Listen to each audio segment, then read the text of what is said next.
여러분 안녕하십니까? 지금 날씨가 아침에 눈이 좀 오더니 지금은 시들해졌어요. 지난 시간에 염증에 관한 이거 이야기를 쭉 나눴습니다. 그때 어떤 분이 그래요. 염증이 있는 여부는 어떻게 하나요? 그 병원에 가서 혈액 검사 수치 보면 나온다고 그랬더니 자기는 병원에 안 간대요. 병원에 안 가도 내 몸에 염증이 있는 여부를 어떻게 아는지 그 방법을 가르쳐 달래요.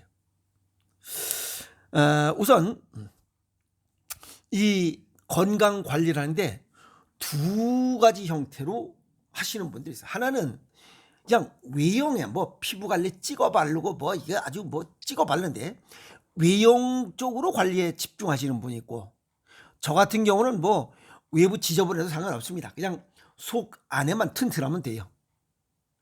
그 한자로 관리라고 하는 걸 보면 이 대롱관자에 다스릴 이자를 씁니다. 대롱관자를 또 파자해 보면 이 대나무 죽자에다가 벼슬관자를 합성된 이 글자예요. 이게 그게 뭐냐면 그 대나무 죽자는 맞다, 관리하다, 바르게 곧게라는 뜻을 갖고 있어요. 그러니까 바르고 곧게 주관적으로 관리하라, 이게야. 그게 관자예요. 그 다음에 이 다스릴 이자는 다스리다, 일을 처리하다. 즉 아픔이 들어오지 못하도록, 건강에 관해서는 아픔이 들어오지 못하도록 대나무처럼 곧게 똑바로 하라, 이 말이야. 그게 일신후일신 매일매일 똑바로 하라는 거예요. 이해가 있어요? 그런데 오늘같이 눈이 오거나 어제처럼 비가 좀 우중충하게 올 때 차 닦는 놈이 있어.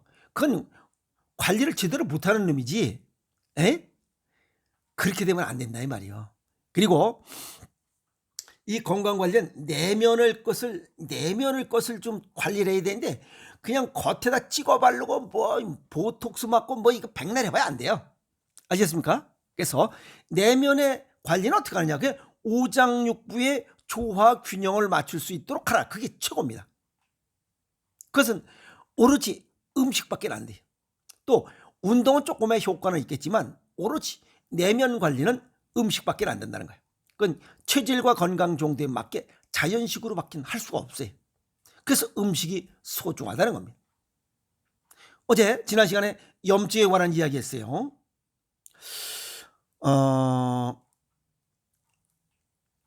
혈액 검사한 결과를 보면 알 수가 있겠지만 그 외의 것, 평상시 생활 속에서 서양의학적으로 내 몸에 염증이 있구나라고 하는 내용을 알 수 있는 것들 몇 가지 정리해 보도록 하겠습니다. 우선 여기에 염증의 대표적인 증상, 이 증상이라는 용어는 서양의학적으로 통계, 병명, 국소, 아시겠어요?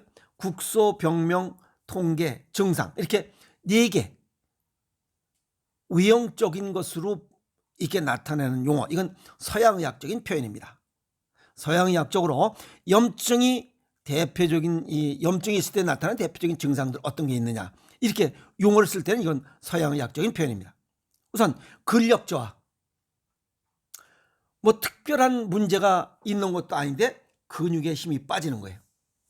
왜냐하면 면역 체계가 그냥 실수로 이놈이 깜빡해서 내 근육을 건드리는 거예요. 그러면 어깨도 아프고 궁뎅짝도 아프고 몸도 통증도 생기고 그냥 이유 없이 그렇게 아픕니다. 뭔가 우리가 우리말대로 그냥 불편하다 이렇게 표현합니다. 여기저기 아줌마들 용어로 여기저기 아프고 쑤신다. 그런 사람은 염증이 있다는 뜻이에요. 아시겠습니까? 두 번째는 가끔 어지럼증도 생기고 이 균형상실, 어지럼증이 있으면 균형상실하는 거 똑같은 얘기죠. 어지럽고 어쨌든 아줌마들 어찌러찌러다. 근데 병원에 가서 검사해봐도 특별한 이유가 없습니다. 원인이 없어요. 아시겠습니까? 그래서 병증만 보면 원인을 찾을 수가 없어요. 이거를 동양의학적으로 이 오장육부와 상관관계를 찾으면 이 증상을 쉽게 찾을 수 있어요. 그래서 여기 근력, 근육에 관련된 것은 간 기능이 약할 때고 동양의학적으로 어지럼증이나 균형 상실한 것은 신장과 간 기능이 약할 때 이런 증상이 나타나요. 참고적으로 아시겠어요? 세 번째, 설사가 난다. 설사의 대표적인 것은 크론병이나 궤양성 대장염이에요. 지난 시간에 이 항생제를 먹으면 이 궤양성, 이 속에 있는 균들이 다 죽으면서 이 역효과 난다고 그랬죠. 그러니까 악순환 고리를 계속 이어간다고 그랬어요. 그런데 여기 면역 체계가 과잉 반응을 통해서 결장과, 요 결장이라는 뭐 특별한 게 아닙니다. 대장의 대장, 상행결장, 횡행결장, 하행결장, 이걸 갖다가 우리 동양에서 그냥 일반적으로 그냥 대장이라고 하는 거예요. 요 결장과 소장의 염증이 발생하면서 설사, 메스꺼움, 관절통, 열, 피부 발진, 불규칙하게 이렇게 나타난다라고 서양의학적으로 설명했어요. 여기서 아주 희한한 것을 찾아야 됩니다. 왜 그러면 결장과 소장의 염증이 생기냐? 위장의 염증은 아니냐 이게야. 여기에 문제가 있습니다. 여기 결장과 소장은 pH 농도가 8입니다. 그래서 약간 알칼리성을 띠고 있어요. 우리 몸의 체액은 7.35에서 7.45의 알칼리성, 약 알칼리성인데 이건 8이에요. 그런데 여기에 이 알칼리성이 묽어지면, 즉 산성도 쪽으로 기울어지면 여기에 염증이 생겨요. 그래서 그 염증 생기는 것을 빨리 없애기 위해서 설사가 나는 거예요. 그런 원인이 아니고, 또 하나는 이 수분, 싱겁게 먹어서 수분이 너무 많아. 그래서 염기 농도, 소금물에다 계속 물 부으면 이 염기 농도가 옅어지잖아요. 그래도 염증이 생겨. 그래도 우리 몸에선 이 염증이 있으면 안 되기 때문에 이걸 빨리 뽑아내서 이 정상적인 염기 농도 0.8에서 0.9%를 맞추기 위해서 생명 활동을 이어가는 거예요. 그냥 빨리빨리 뽑아내는 거예요. 그래서 그냥 처음에는 설사했다가 나중엔 우리가 할 때 그 물지똥이라 그러지, 그냥 비디릭 비디릭 하고 똥구멍이 막 헐어버리는, 하루에 36번까지 똥 싸는 사람을 봤어요. 그것이 크론병이에요. 그러니까 하나는 싱겁게 먹어도 삐리릭이 나오고, 아시겠어요? 하나는 이게 뭐야, 산성도 높은 음식을 먹어도 삐리릭이 나온다. 이해가시죠? 그 다음에 네 번째는 허리 통증이에요. 예를 들어서 강직성 척추염, 이것도 염증에 의해서 나타나는 이런 질환이다, 이렇게 보시면 됩니다. 즉 아침에 허리가 뻣뻣하다, 뭔가 아침 조시가 안 좋다 하시는 분도 밤에 저체온증에서 주간에 정상적인 신진대사 체계로 기립가이가 되는데 그 기립가이를 못 한다는 거예요. 그건 누가 주관하냐? 이건 콩팥이 주관해. 그래서 신장 기능이 약해서 이런 문제가 생긴다. 여기 궤양성 대장염 크론병, 요거는 음양 오행상의 폐 기능, 즉 오행상의 금, 폐대장 기능이 약할 때 이런 현상이 나타나요. 그 다음에 다섯 번째는 만성 피로. 피로라고 하는 것은 우리 몸속에 두 가지 장기가 기능이 떨어진 거예요. 하나는 피로 물질인 젖산이 근육 내에 누적됐을 때 이건 간이 관여하고 있고, 그 다음에 콩팥이 어떤 일을 하고 그러면 어떻게 돼? 이 수분, 그러니까 수분 조절, 혈압 조절, 체액 조절, 호르몬 조절, 이런 걸 통해서 막 활성화되어 있는, 너무 많이 쓴 거야. 과로 이건 콩팥이 관여돼 있어. 그래서 만성 피로는 신장과 간이 관여돼 있다, 이렇게 보시면 되고, 그 다음에 당뇨병도 생깁니다. 그 다음에 동맥경화도 생기고, 그 다음에 혈액응고, 피가 굳는 거죠.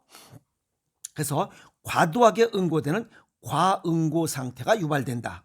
그래서 부종, 그 다음에 뇌졸중, 심장마비, 폐색전증 같은 문제를 유발한다. 근데 요 과응고, 우리 몸의 혈액응고는 혈소판이 관여해.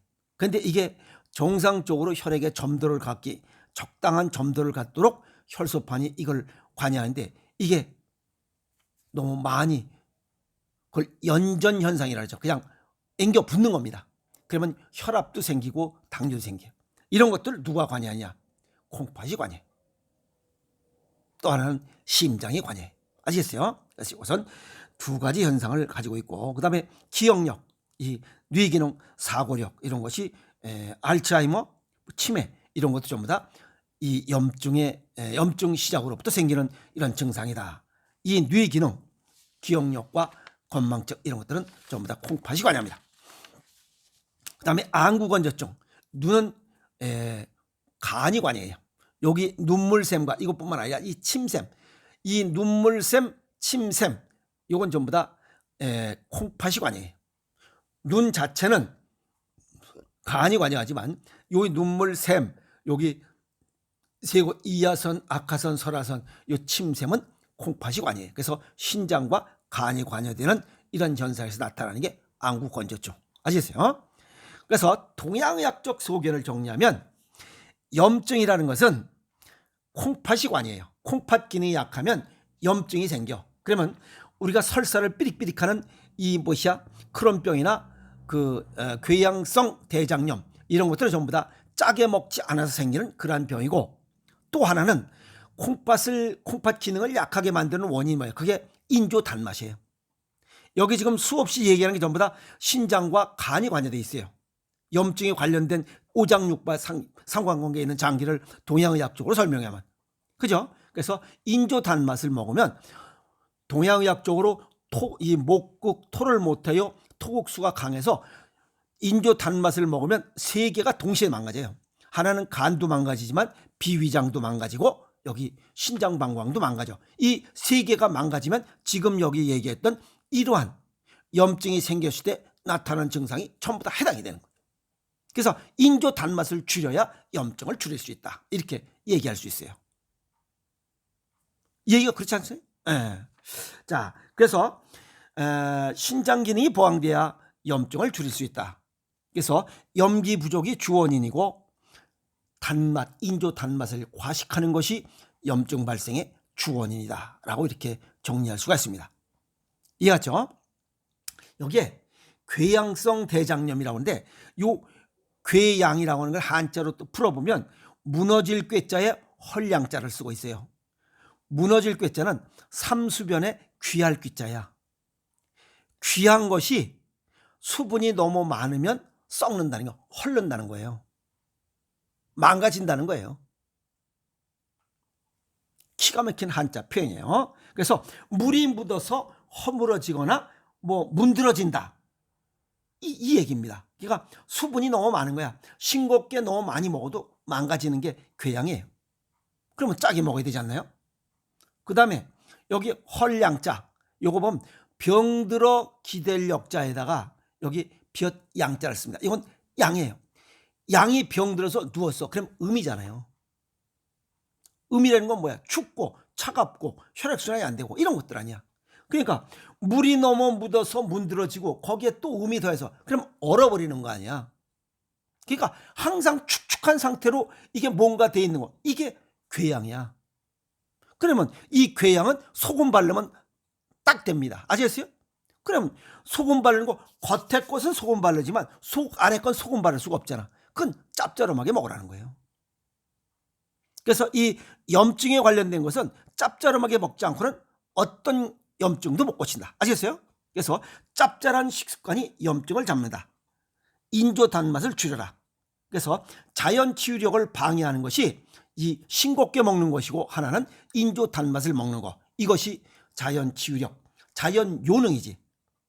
이거를 방해하는 거야. 자연 치유력을 방해하면 우리 병은 못 고칩니다. 물론 여기에 항생제를 먹고 바르고 쏘는 것도 자연 치유력을 방해한다고 지난 시간에 얘기했어요. 이런 것들이 이 염증을 부추기는 이러한 자연 치료를 방해하는 조치다는 거야. 이런 걸 줄여야 돼요. 아시겠어요? 그리고 스트레스 과다 누적, 이것도 좀 줄여야 됩니다. 그래서 오장육부의 조화 균형을 맞추는 것이 건강법이다. 동양의학적으로 보니까 이 궤양, 염증에 관한 것은 인조 단맛을 줄이고 싱겁게 먹는 거 버리고 약 줄이면, 그리고 일반 식습관을 몸을 따뜻하게 하는 소금, 간장, 된장, 고추장, 장아찌, 절임 음식, 이건 천일염과 죽염으로 만든 이런 음식을 자주 먹는다면 이런 염증 없이 건강하게 삶을 살아갈 수 있는 여건을 스스로 관리해 준다 이 말이야. 아시겠어요? 그래서 일신 우일신 매일매일 이렇게 관리할 때 그 사람은 속 내부가 건강해져요. 속 내부 아시겠어요? 내부가 건강하면 겉에는 뭐 지저분해도 상관없어요. 겉에는 자동적으로 건강한 모습이 쫙 보여집니다. 아시겠어요? 그 뭐 계속 뭐 찍어 바른다고 되는 거 아니에요. 그래서 속을 건강하게 하면 외적으로는 자동적으로 멋있어집니다. 아시겠어요? 짭짤하게 먹고 속 내부를 건강 관리하면서 멋있게 살아갑시다. 아시겠습니까? 화이팅!